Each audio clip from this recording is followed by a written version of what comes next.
2 days ago from IGN. Why Larian said goodbye to Baldur's Gate 3. In case you're not aware, somehow Larian not doing Baldur's Gate 4. They're not doing an expansion. They're not doing DLC. They are moving on. And it's kind of frustrating because a lot of people are like, Baldur's Gate 3 was amazing. Why would you walk away? Why wouldn't you do more? Like, it's going to print money. Sure, but Wizards of the Coast is taking like 30%. I don't know exactly how much they're taking, but they're taking a pretty big cut just because they own the license for Dungeons and Dragons and Baldur's Gate in general. And so, like, there's a lot of reasons why they would want to move on because they wouldn't actually make that much compared to what you might expect. Having said that too, I think that there's maybe a desire to do something fresh, something different. I'm sure that's a part of the consideration as well. But more than anything, they've just decided to move on. And I find it a bold and admirable choice. As much as I love Baldur's Gate 3, I understand why they made that choice and I can appreciate. But in this video, they go through why they made those choices. In July of 2023, Baldur's Gate 3 was hardly a blip on most people's radar. When it was released 1 month later, it became many people's Game of the Year, if not the generation. And the Game of the Year is Baldur's Gate 3.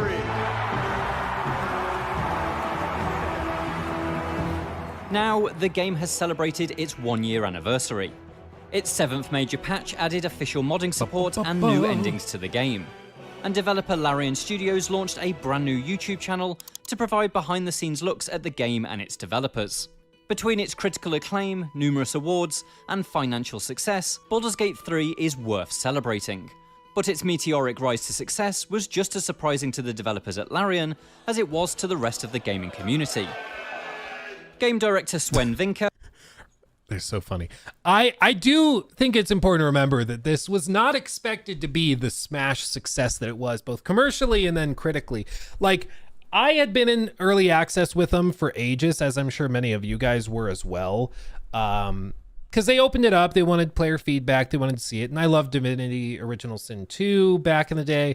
And so I already was eating up Larian stuff, but I don't think anybody expected it to pop off as much as it did. There were a few reasons for it. There was the viral story about, you know, how you could like have sex with a bear and people thought that was crazy. And so that went viral. I do wonder if if that story broke today, even just like, you know, a year later, if they would have been accused of like being like apologists for like bestiality or something, because it's such an insane story. But there were so many, you know, it feels like you can't do anything wacky in games anymore without being canceled. But I do wonder what exactly caused it to pop off. And I think part of it was like the virality. I think the idea that you could do anything and there were all these viral clips of people coming up with wacky solutions to things. That was really exciting to people because it made them feel like, oh, I should try something insane. I should try to push this or do this, or, you know, I think that was exciting and it was intriguing. It was interesting. Because I remember seeing a clip of somebody that did they found the whatever, I forget what weapon it is, but it's a weapon that specifically does higher damage based on the amount of gold that's in the target's inventory. So people were going stealth mode. They were popping potions of invisibility, pickpocketing into somebody like a big boss's pocket, dropping tons of gold into their inventory, and then aggroing them, attacking them, and it would deal like 300 damage. Because it was just multiplied by the amount of gold that they just had reverse pickpocketed into their inventory. Super clever idea, but it worked. It's brilliant, fantastic.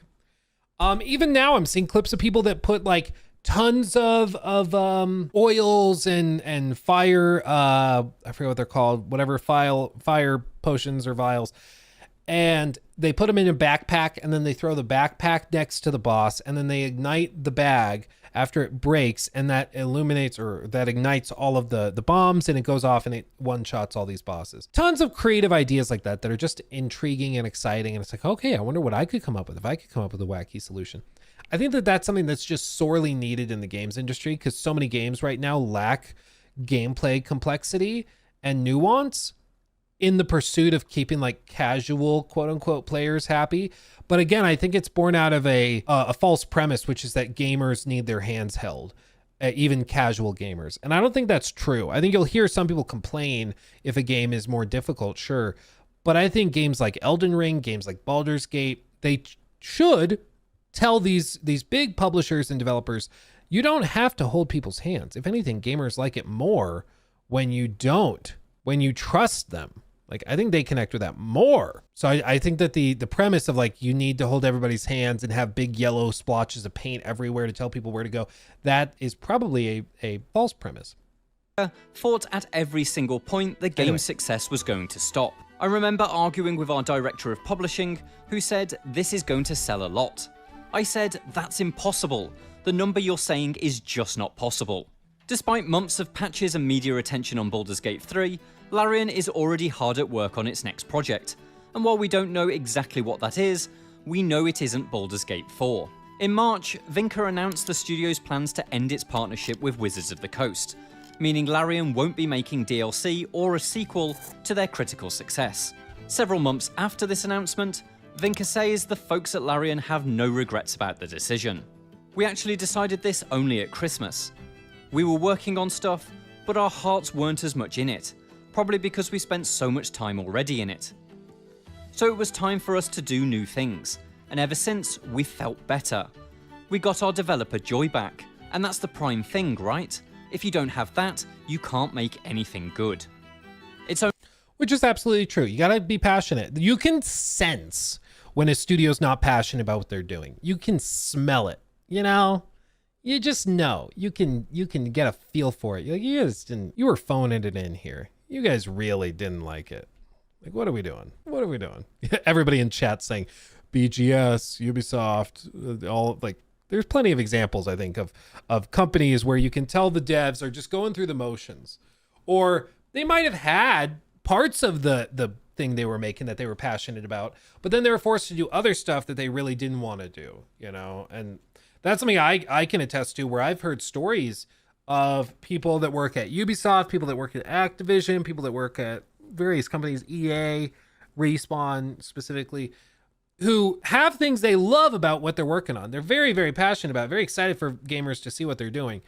But then they get the message from on high that like, oh, you gotta now prep the in-game store, you gotta do the XP boost, you gotta do this, gotta do that. And they don't want to do it, but they have to. It's their job. They can't say no. Like, if they say no, what's gonna happen? They're gonna get fired and somebody else will put it in. So okay, I guess we're doing XP boosts now. And that just sucks the joy out of the development process. And you can see it. But on the flip side, you can see when a studio is really passionate about what they're doing. You get a feeling for it. It's one of the most interesting things about watching those developer diaries on like Phantom Liberty, for example, where the whole Cyberpunk team, you can get a feel that they are just so excited to win people over. They're so excited to show like, no, Cyberpunk 2077 was a fluke. You should be able to trust us, and we're going to show you why. And they work their asses off to prove that point. So passion's one of those incorporeal things. It's not tangible, but you know it when you see it, and you also know when it's not there. You really do. Only natural that after spending 6 years working on the game, Larian isn't as enthusiastic about Baldur's Gate 3 as it once was. But back in 2017, that exact enthusiasm was what led Vinka to pursue the project to begin with. The original Baldur's Gate games are hailed as BioWare classics from the late 90s and early 2000s, and after decades without a new entry, Larian saw itself as a developer fit to continue the legacy. Wizards of the Coast, which owns the Baldur's Gate IP, agreed to a pitch meeting, but the presentation's date was, ironically, set for the same day as the release date for Larian's then upcoming title, Divinity Original Sin 2. According to Vinka, the time crunch led to a subpar presentation. That was the best that we could do. Wizards of the Coast said, this is not very good. We said, we know, give us more time. And then they gave us more time. Thankfully, the following presentation went much better, and the studio was given the green light. So, after shipping the definitive edition of Divinity Original Sin 2, Larian focused all of its efforts on making Baldur's Gate 3. The game entered early access in 2020. Just like with Divinity Original Sin 2, the early access model allowed Larian to refine the gameplay experience with player feedback. But Vinka is unsure whether Larian will follow the same procedure for future games. I think it has a tremendous amount of benefits, but every game has its own structure, its own language, so I think you need to judge that game by game. Sure. I'd be surprised if they did early access like 3 years ahead of time now, because I feel like they've got the cash they need. I don't think they need the cash from early access to to bankroll their operations. I think they're fine. So then it's just a matter of its benefit in the gameplay design department, which might be significant, but it's also, I don't think that necessary. What I will say though is I fully expect that Wizards of the Coast, they're not going to just sit on the IP. I don't think they're sitting on it. I think we're going to see like Baldur's Gate 4 from some studio you might not have ever heard of, and it's probably not going to be very good. I think after the amazing success of Baldur's Gate 3, Wizards of the Coast is probably contacting other studios that are trying, and they're like, we'll give you the IP. Can you just do something kind of like that? And maybe, what is it? Owlcat? Is that the name of the studio? The guys that did Rogue Trader. You know what I'm talking about? Maybe they give like them the IP and they just do another CRPG. They might actually do a really good job. Or they give it to somebody, like, I honestly don't think Ubisoft would take it because I don't think they want to do any licensed stuff right now. Same with EA. I don't think they do it, but they might go and do it from some other, random studio. Because Wizards of the Coast, if you don't know and you haven't followed like the whole thing going on right now with D&D, it's pretty bad. It's pretty slimy what they're doing. Just to show you. So what they did is they used to have it. So if you wanted to buy like a book to do like a campaign in, so like say you wanted assets from this, you could buy like the one monster from the book that you needed. So like, oh, I need this monster that's in this book, or I needed this item that's in that book. You could just buy for $2 that specific data sheet, support the designers in that way, and you get what you need, and it all works on this one platform together. They've completely redone it now in the most cash grabby way possible, where they remove the ability to do that at all. You have to buy the entire $30, $40 book. There are no bundles anymore, so you can't buy the whole legendary collection of every book. Everything is broken up into these $30 little chunks that you have to buy separately. To buy everything that you need to just do a comprehensive D&D campaign with all the monsters, everything, it's like $2,000. It's insane. It's crazy. It's just insulting. It's insulting. So this is what they've been doing, and it's just gotten worse and worse and worse over the last like 2 years, to the point where it's driven a lot of players away from D&D Beyond fully. It's just not worth the trouble. Like if you want to run a campaign and have your party make their character in here, unless you've spent that $2,000 and shared your assets with those players, which you can do if you create a campaign in the campaign like tab thing that they have, you just like, oh, you can't play as a monk now. Oh, you can't use this item. You can't apply this axe. You can't do that. Like it's just broken unless you throw literally thousands of dollars at them. It's insane. And this used to be a game, about freedom of the player and exploration. Now it's monetized out the ass. So I don't think that the guys that are doing this are going to all of a sudden be like, okay, well, we're going to wait until the right studio comes along for Baldur's Gate 4. I don't think they're doing that. I think they're going to try to cash in. That's my guess. Maybe I'm just being cynical, but I've been burned so bad by Wizards of the Coast recently. I just don't believe them doing the right thing ever. In this case, players had plenty of feedback for Baldur's Gate 3, and Larian had to course correct on quite a few things. In addition to a generally buggy launch, a complaint that would be levied against the game even months after its 1.0 release, fundamental pieces of the story and mechanics were completely reworked. There were complaints about the past tense framing of the game's opening sequence, struggles with implementing the Dungeons & Dragons rule set, and general comments that it was too similar to their previous game. But the early access model ended up working quite well, helping Larian to figure out how people wanted to play Baldur's Gate 3. For the following 3 years, Larian would constantly update and expand the content in their early access release, in addition to developing the latter 2 acts of the game. These updates often included adjustments to dialogue and story, which meant actors and voiceover artists frequently returned to the recording studio. He was so good as Ketherick too. Grief tore through their home like a thief. Do you understand? Vinka and the rest of the writing team changed the script continuously, fine-tuning the plot, making everything flow more naturally, and adding more instances where the game could react to player behaviour. Of course, no one is more impacted by script rewrites than the actors themselves. Devora Wild, the actress who portrays Lae'zel, remembers being glad for the extra work. I felt very lucky in the beginning to, as an actor, have a job for such a long period of time. I was like, oh my god, I'm gonna have a job for 2 years. Due to delays in development, those 2 years would stretch to 4, meaning Wild spent a considerable amount of time in Lae'zel's virtual shoes, and a considerable amount of time with a recurring gig. You've a sharp tongue, elf. Would that your mind proved its equal. Baldur's Gate 3 finally launched on August the 3rd, 2023, but Wild didn't feel the full impact the game would have for a few weeks. Shit, never mind. Yeah, he does need to learn the hard way. Get him! There we go. Between her TikTok posts and a video of the cast reading thirsty tweets, Why would you want to get f***ed by a bear? there was a considerable amount of online traction, but she didn't comprehend the physical size of the fanbase until MCM London Comic Con. Jennifer English, who plays Shadowheart in the game, felt the same way. I'd gone to London Comic Con when the game was in early access, and I remember being really quite honoured that I had 10 people in my queue. I think I'd made my rent that weekend, and I was like, wow, that's amazing. When she came back the following year, her lines had grown to 6-hour wait times, and the cast needed security detail to handle the number of people stopping them on the show floor. Part of this boom in popularity has to do with the actors and their willingness to promote themselves and the game on social media. Popular games are released all the time, but it's not common for the actors behind video game characters to be thrust into the spotlight. Someone asked if... Yeah, it's refreshing to see it too, especially when you hear other stories like Stephen Ong, the guy that played Trevor in GTA 5, and he's just like a total a-hole to anybody who like knows him as Trevor.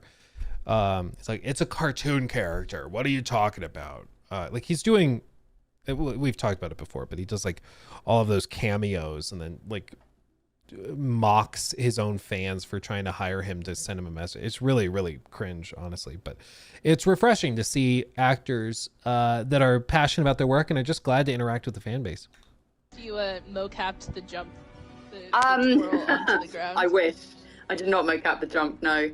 While it wasn't Larian's suggestion that the cast begin engaging with memes on social media, Wild shares that Larian's encouragement of the situation has a lot to do with their ultimate success. OnlyFans. Coming soon.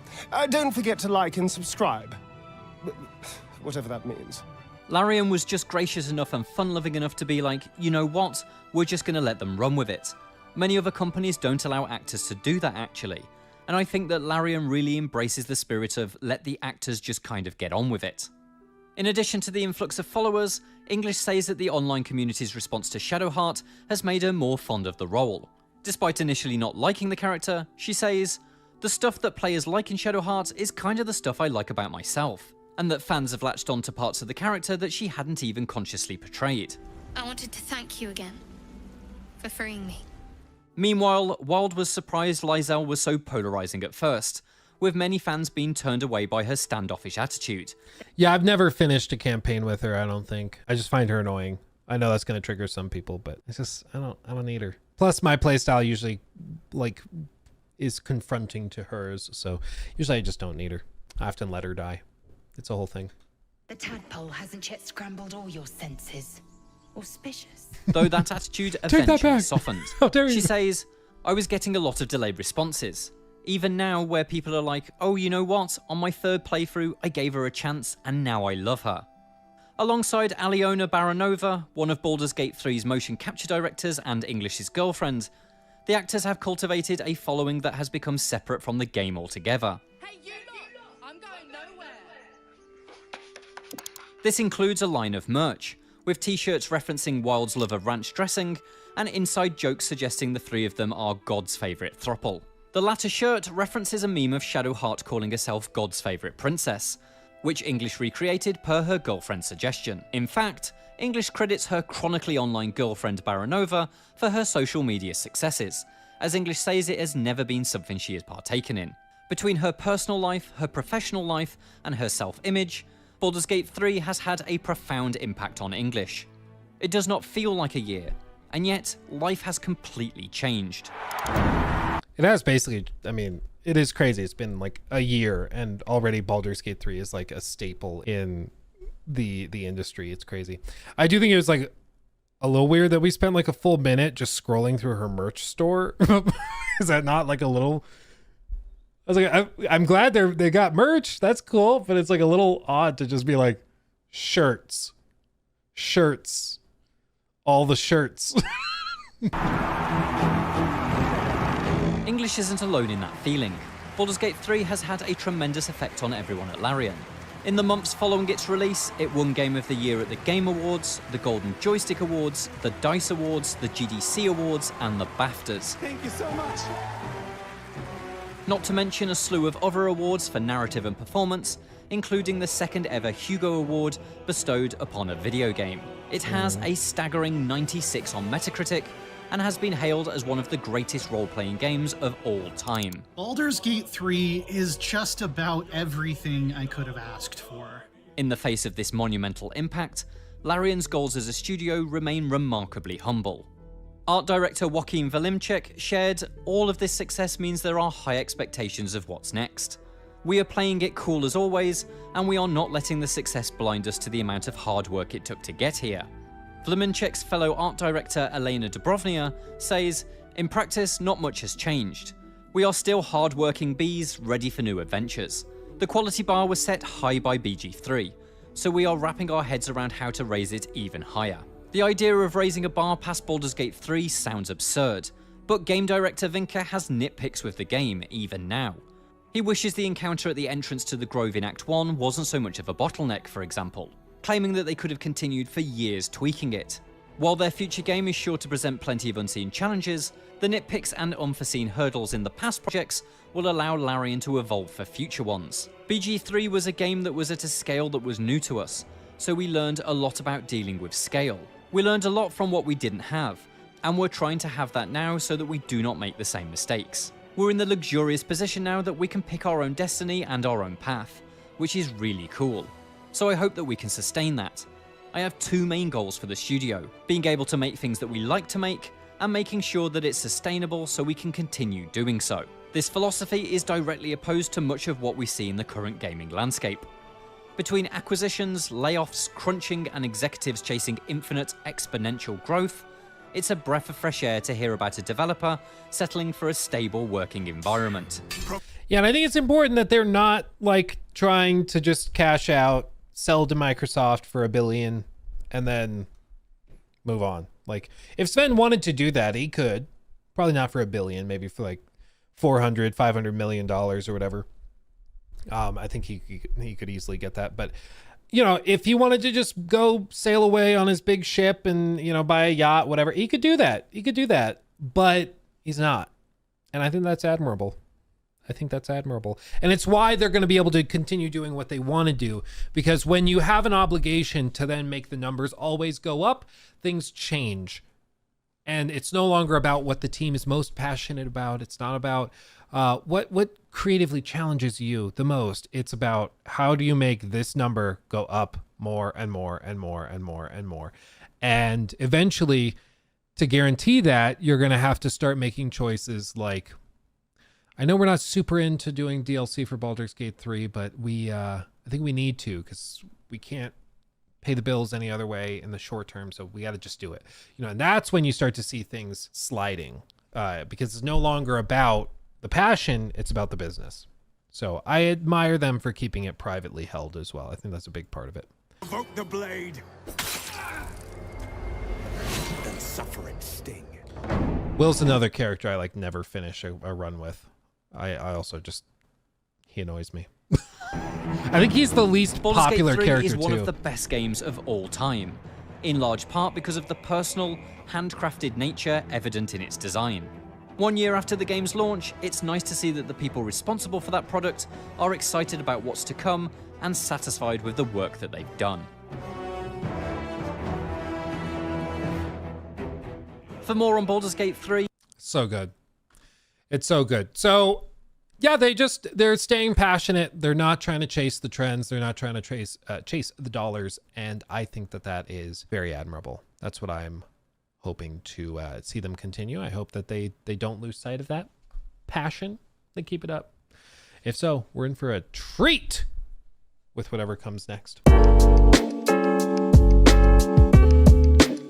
He took my thing.